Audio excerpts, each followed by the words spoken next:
All right, welcome back. So today, right now, what we're going to do is we're going to talk about appeal for characters. Now, this is something that has come up a ton.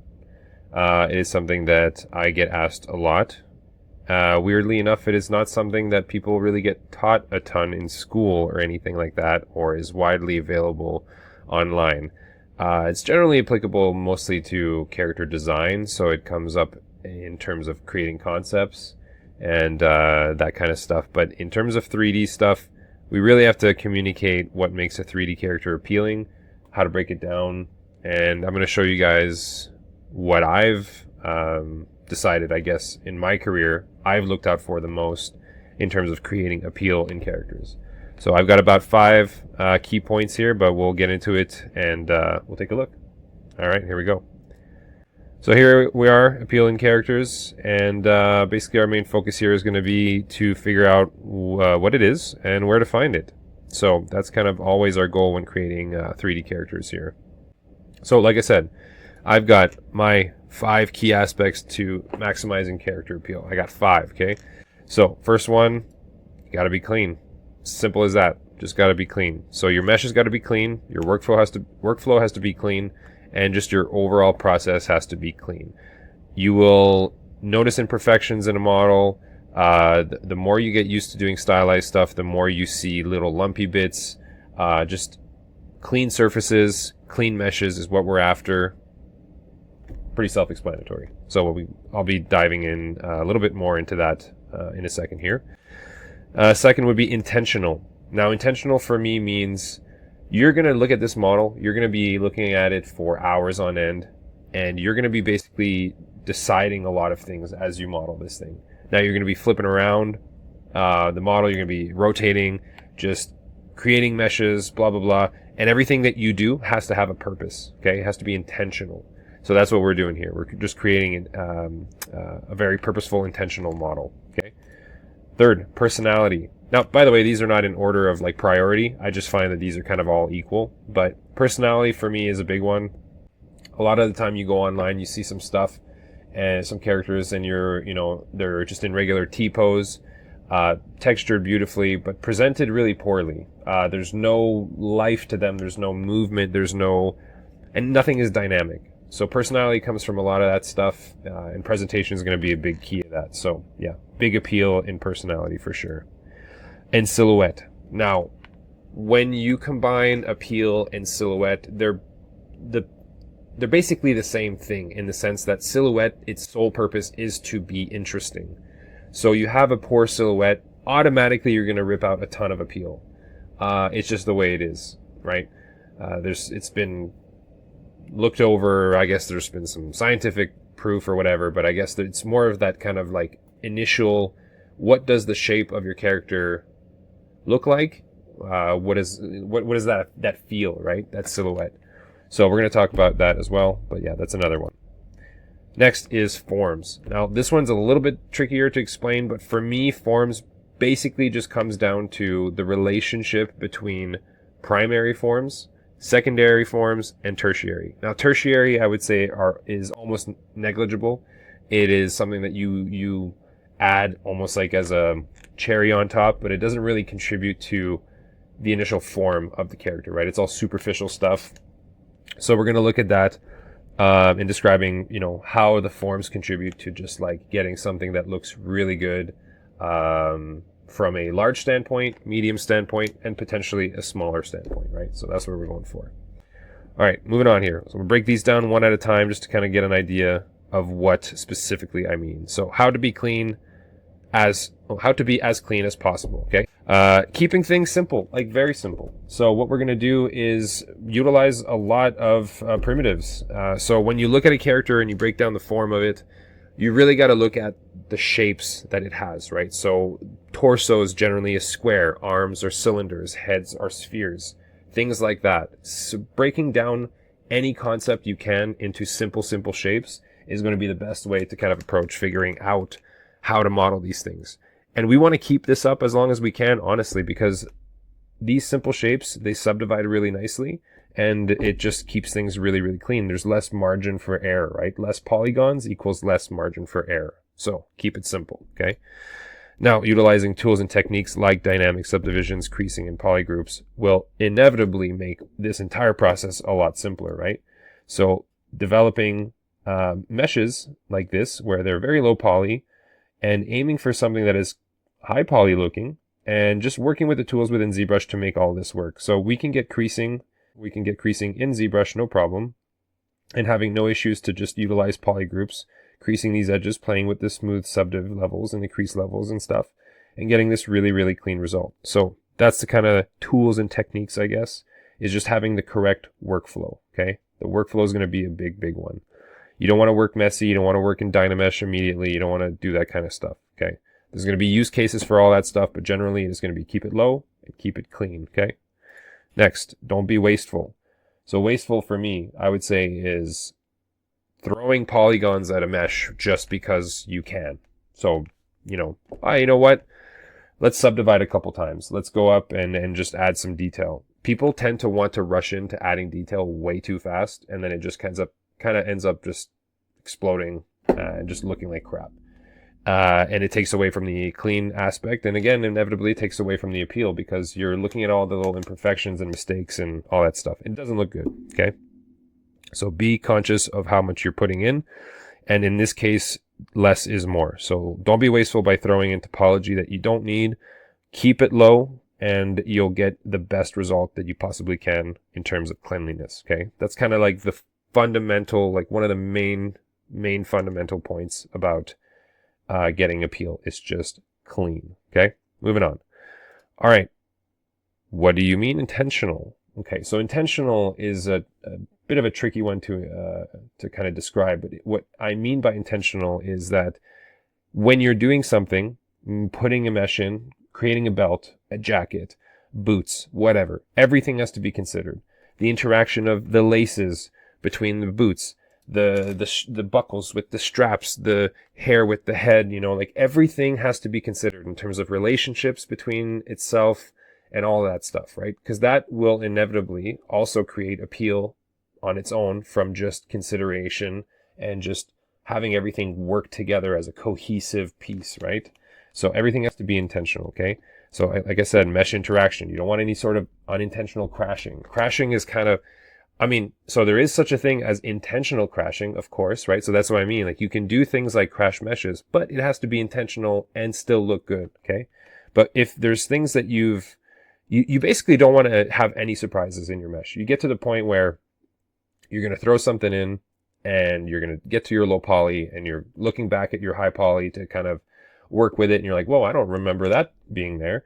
Now, this isn't possible to do 100% of the time. Like, of course, there will be parts of it that you will miss. But the point is that we try to do this as much as possible to minimize any surprises, any sort of stuff, because we've looked at this thing from every single possible angle, every square inch of this character you're familiar with, okay?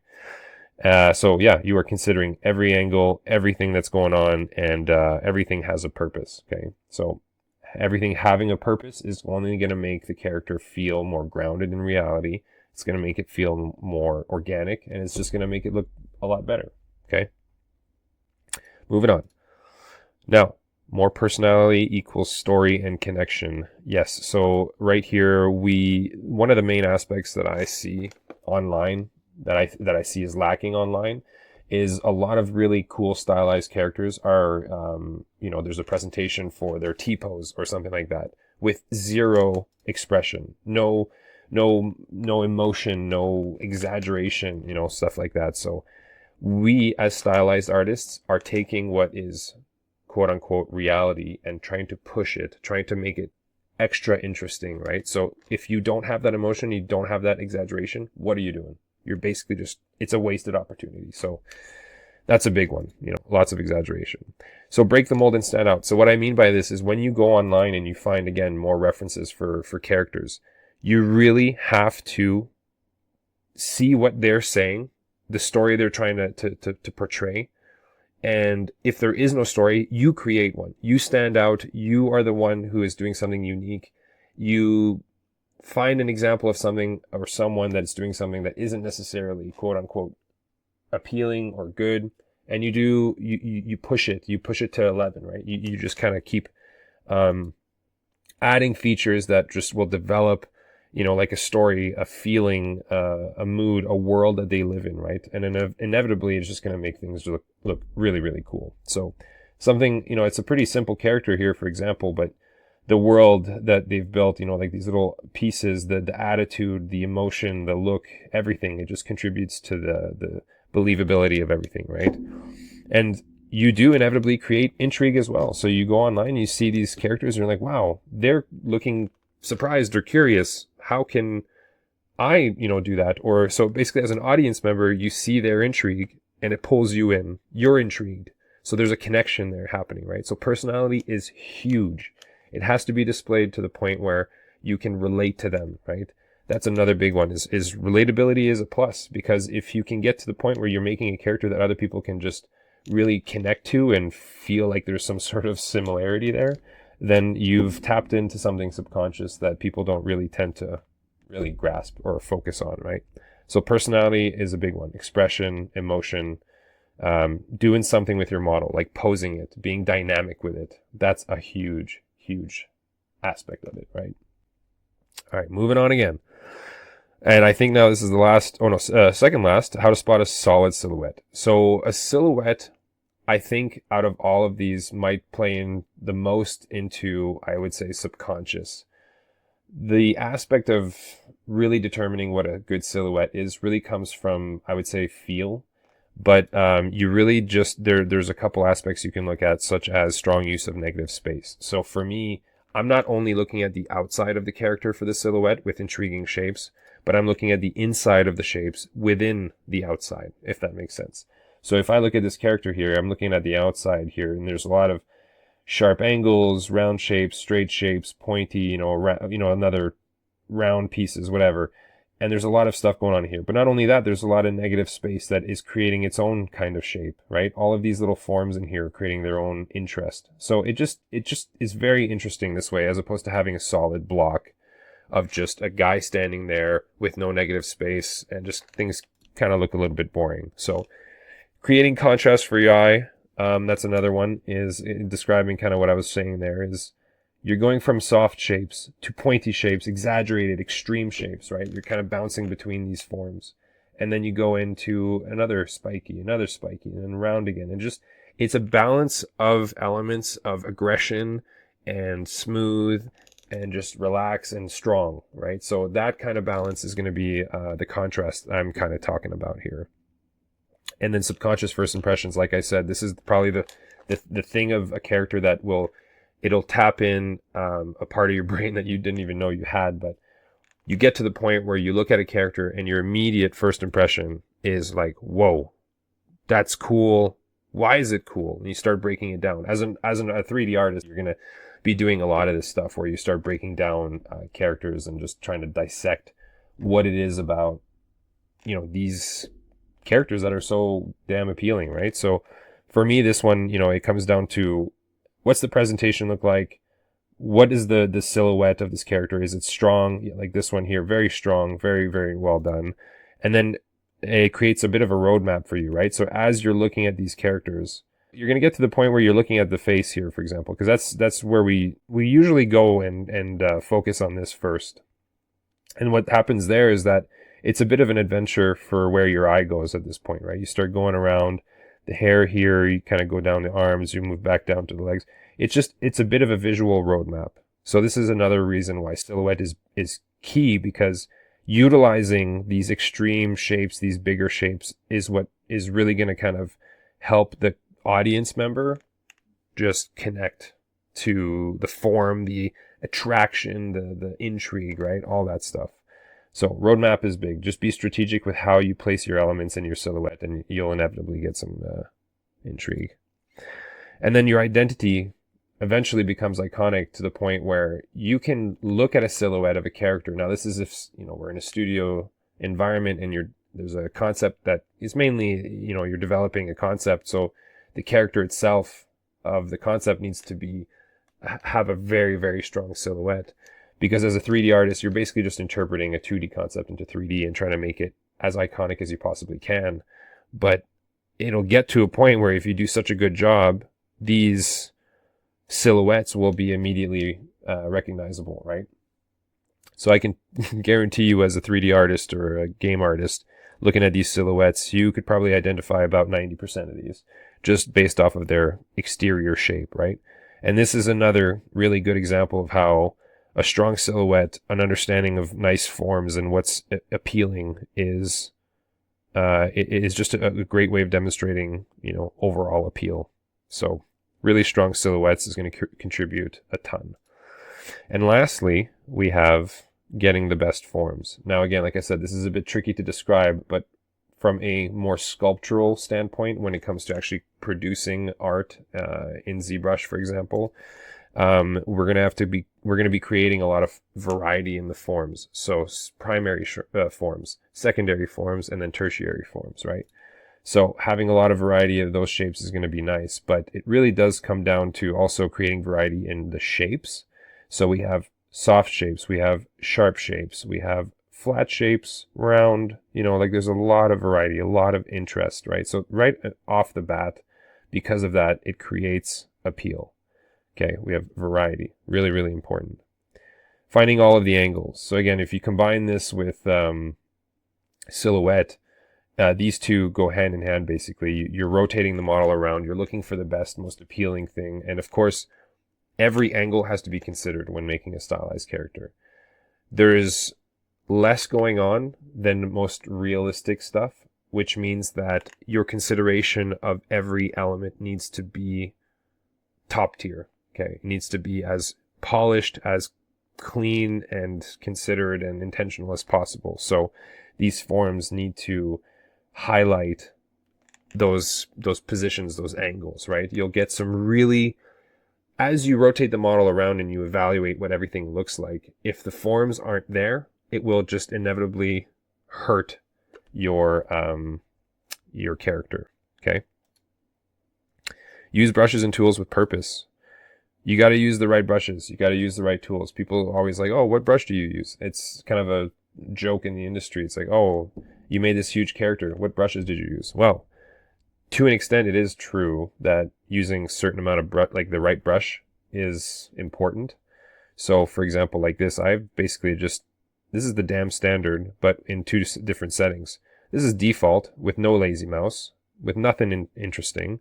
And then this is just kind of I played with the focal shift, played with the intensity, and added some lazy mouse. Really, really clean. So the brushes you use are going to create the forms you want, the clean forms you want, and they're going to be exactly what you want, how you want them, and the entire character is just going to come together like that. So,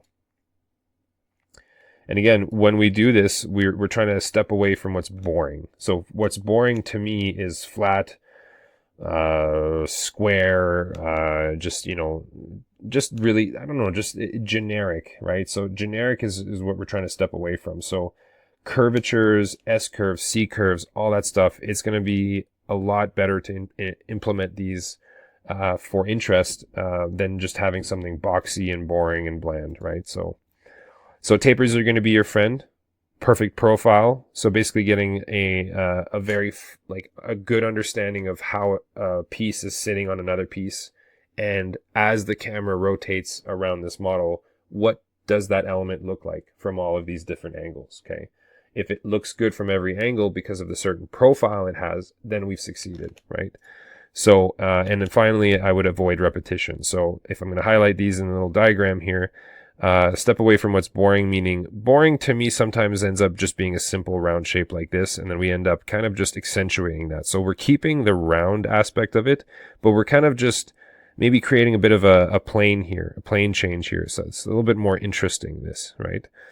And then keeping something, maybe, this is maybe a very niche example, but something is very straight and 90-degree angle, boring, whatever. Tapering it out, big help, right?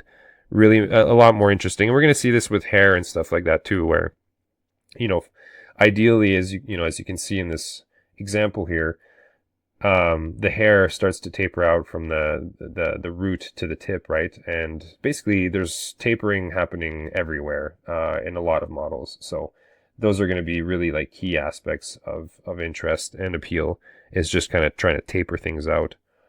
And then also we have, you know, this element here, which is the perfect profile I was talking about.